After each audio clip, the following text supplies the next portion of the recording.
జ్వరం వచ్చినా ఈరోజు రైడ్ చేస్తున్నాను, ఎందుకంటే అక్కడ ఆగలేని పరిస్థితి. అది గాడ్ ఆఫ్ మౌంటైన్ ఉంది కదా, నాకు జ్వరం వచ్చింది అక్కడనే. ఫుల్ ఫీవర్ ఉంది, మొత్తం నొప్పి లేస్తుంది. అయినా సరే రైడ్ చేసుకుంటా పదుం దగ్గరికి అయితే వెళ్తున్నాను, ఎందుకంటే పదుంలో హాస్పిటల్ ఉందంట, అక్కడ చూపించుకుందామని వెళ్తున్నాను. కానీ రోడ్ మొత్తం చూడండి ఇట్లా కూలిపోయి, మొత్తం రోడ్ మొత్తం కూలిపోయి. ఇప్పుడే కొంచెం మంచి రోడ్, ఇలాంటి మంచి రోడ్ దొరికింది. చాలా అంటే చాలా రిస్క్ ఉంది, మొత్తం బాడీ పెయిన్స్ అవుతున్నాయి, అసలు నా వల్ల అవుతలేదు.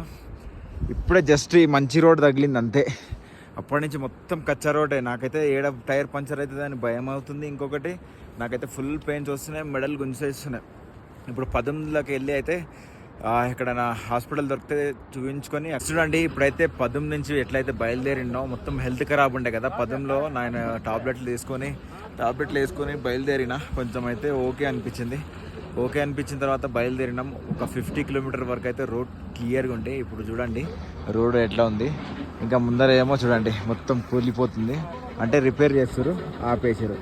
మా బైక్స్ అన్నీ ఆగిపోయినాయి, కార్లన్నీ ఆగిపోయినాయి. ఇప్పుడు ఎప్పుడైతుందో ఎప్పుడు వెళ్ళాలి ఇక్కడి నుంచి. ఇంకా ఇది షార్ట్ కట్ రూట్ అంట. ఇంకా నాకు తెలిసి ఇంకా 1 అవర్ 100 కిలోమీటర్స్ ఉంటుందంట ఇక్కడ నుంచి. ఇంకా ఇట్లనే ఆఫ్ రోడ్ అయితే, ఈ కచ్చా రోడ్ అయితే ఒక 50 కిలోమీటర్స్ ఉండొచ్చు అని చెప్తారు. మరి ఇది ఎప్పుడు క్లియర్ కావాలి, మనం అయితే ఎప్పుడు బయలుదేరాలో చూడండి. ఇంకా క్లియర్ కాలేదు, క్లియర్ చేస్తారు అంటే పైనుంచి మట్టి కిందికి వేస్తారు. చూడండి పైనుంచి జేసీబీ నుంచి కిందికి వేస్తారు, బ్లాక్ అయిపోయినాం. అట్ల నుంచి అట్లా వెళ్ళాలి మనం. చూద్దాం ఎప్పటి వరకు అవుతుందో ఏందో. ఇవన్నీ కొండల మధ్యలో అయితే మనమైతే ఈరోజు ఇక్కడ ఇరుక్కుపోయినాం.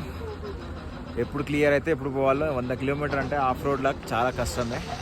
ఎవరైనా రావాలనుకుంటే మనాలి నుంచి అయితే రాకండి, రోడ్లన్నీ చాలా గలీజ్గా ఉన్నాయి, ఖరాబ్ ఉన్నాయి, చాలా టఫ్ ఇస్తుంది.